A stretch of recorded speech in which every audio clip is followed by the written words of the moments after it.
Assalamualaikum teman-teman, jumpa lagi di video Agenton kali ini. Seperti judul video ini, kali ini kita akan membahas wisata museum di Taman Mini Indonesia Indah. Kalau kalian jalan-jalan ke Taman Mini, kalian gak hanya bisa mampir ke anjungan daerah dan menikmati wahana-wahana yang ada di sana.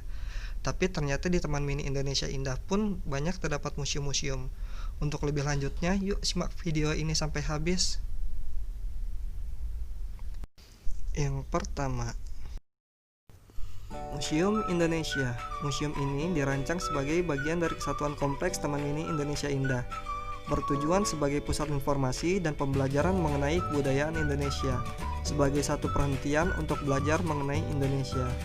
Museum dan keseluruhan kompleks Taman Mini Indonesia Indah dibangun dan kemudian diresmikan pada tahun 1975 atas prakarsa Ibu Tien Soeharto.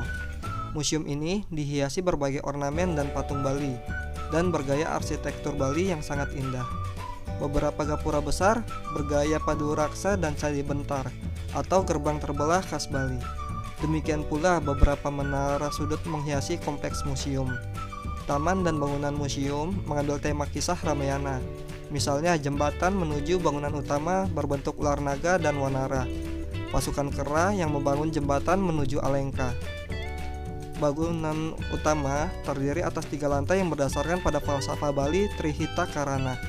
Konsep moral yang menekankan pada 3 aspek yang dapat membawa manusia kepada kebahagiaan sejati, yakni memelihara hubungan yang harmonis dengan Tuhan, dengan sesama manusia, dan dengan alam dan lingkungan sekitar.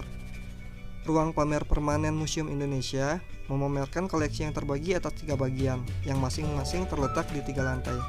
Untuk mengetahuinya lebih lanjut, kalian bisa datang ke Taman Mini Indonesia Indah. Yang kedua, Museum Purnabakti Pertiwi. Museum Purnabakti Pertiwi atau MPBP diresmikan pada tanggal 23 Agustus tahun 1993 oleh Bapak Haji Muhammad Soeharto, Presiden kedua Republik Indonesia. Peresmian MPBP bertepatan dengan hari ulang tahun ke-70 Ibu Tien Soeharto, yang adalah pendiri dan pemrakarsa museum ini. Luas bangunan MPBP adalah 25.095 meter persegi yang dibangun di atas tanah seluas 19,7 hektar. Museum Purnabakti Pertiwi merupakan wahana pelestarian benda-benda bersejarah tentang perjuangan dan pengabdian Bapak Haji Muhammad Soeharto dan Ibu Tien Soeharto kepada bangsa Indonesia, sejak masa perang kemerdekaan hingga masa pembangunan.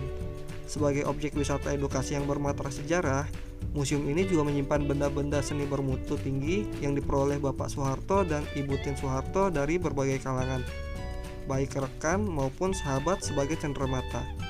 MPBP memiliki koleksi kurang lebih 13 ribuan yang berhubungan dengan peran sejarah pengabdian Bapak Presiden Soeharto. Sebelumnya, sebagian besar koleksi ini dirawat dan disimpan Ibu Tien Soeharto sebagai pendamping setia Pak Harto. Kemudian Ibu Tien menyadari bahwa pengalaman hidup Pak Harto bukanlah hanya milik keluarga. Pak Harto adalah milik bangsa Indonesia. Maka, koleksi barang-barang pribadi dan cenderamata yang dimilikinya harus bisa dinikmati oleh khalayak ramai. Tentu, tempat yang paling baik untuk itu adalah di museum. Yang ketiga, Museum Keprajuritan Indonesia. Kalau teman-teman menyukai keprajuritan, di jalur luar bagian selatan Taman Mini Indonesia Indah terdapat sebuah bangunan megah, yaitu Museum Keprajuritan Indonesia. Museum ini berbentuk benteng persegi 5 yang dikelilingi perairan. Perairan sekeliling benteng ini menggambarkan negara kepulauan dengan doktrin wawasan Nusantara. Misinya adalah melestarikan bukti dan rekaman sejarah perjuangan bangsa pada masa-masa perjuangan sejak abad ke-7 sampai abad ke-19. Oleh karena itu, setiap segi bangunan dan benda yang ditampilkan memiliki makna perlambang. Gerbang utama berbentuk model bangunan abad ke-16, mencerminkan sifat keterbukaan dan keramah tamahan rakyat Indonesia. Di setiap sudut bangunan terdapat menara pengintai atau bastion, menyiratkan kewaspadaan nasional. 2 kapal tradisional, yaitu kapal Banten dan kapal Pinisi dari Sulawesi Selatan, bersandar di danau, melambangkan kekuatan maritim dari barat sampai ke timur. Ruang pamer bagian dalam menyajikan 14 diorama yang menggambarkan cerita perlawanan terhadap penjajah untuk mempertahankan tanah air.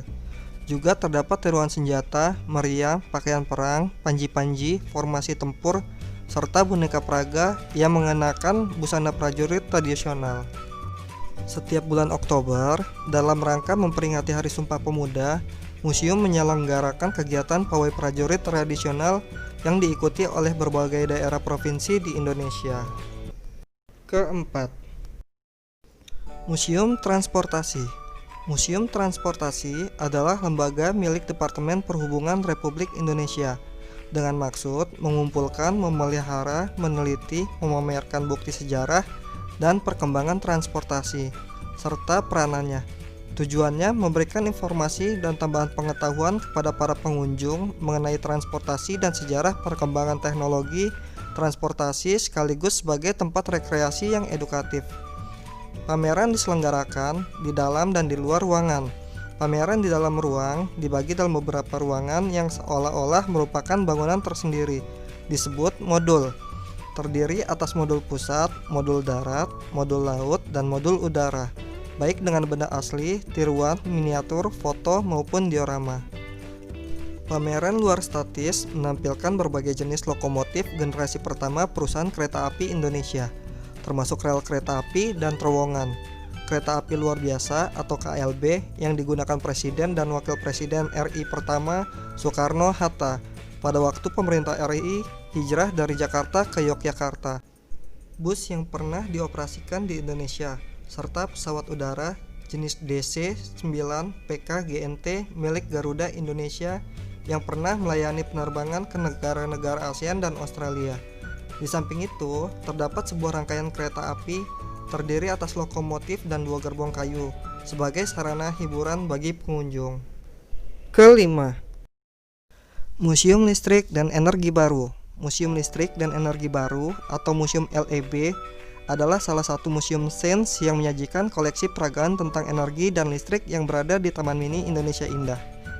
Sebagai wahana pendidikan dan rekreasi, Museum LEB mengemban fungsi menyampaikan informasi teknologi kelistrikan dan energi, baik dari sejarah perkembangan teknologi, aplikasi energi di Indonesia dari masa ke masa, maupun semangat inovasinya kepada generasi mendatang. Di museum ini terdapat 619 unit koleksi peraga yang dipamerkan di dalam dan di luar gedung. Pameran di dalam gedung meliputi pengenalan energi, teori, sejarah, hingga pemanfaatan listrik dan energi. Berbagai alat peragaan yang menarik dapat dicoba secara interaktif, misalnya kompor surya, sepeda, dan harpa ajaib. Makin penasaran kan? Ayo datangi langsung ke sana agar kita lebih banyak pengetahuan dan pengalaman seru. Keenam, Museum Telekomunikasi. Mungkin bagi kalian yang mencintai gadget, kalian harus tahu sejarah tentang perkembangan alat telekomunikasi. Di museum ini memamerkan berbagai koleksi dan informasi mengenai perkembangan pertelekomunikasian di Indonesia. Masyarakat umum dapat memanfaatkan museum ini sebagai sarana belajar dengan dilengkapi sarana teater dengan koleksi film dokumenter perkembangan teknologi telekomunikasi dan film animasi Siponix, ruang L-Shop, ruang info dan demo produk barang atau jasa telekomunikasi. Ada juga ruang rapat, warung telekomunikasi, dan warung internet. Oke teman-teman, masih banyak lagi museum-museum di Taman Mini Indonesia Indah. Kalian bisa berkunjung ke sana bersama keluarga dan orang-orang terdekat kalian. Terima kasih teman-teman telah menonton video kali ini. Semoga bermanfaat dan menambah pengalaman kalian ya. Jika kalian suka video kali ini, tekan tombol subscribe, like, and share. Dan jika punya masukan untuk channel ini, silahkan isi di kolom komentar ya. Terima kasih teman-teman.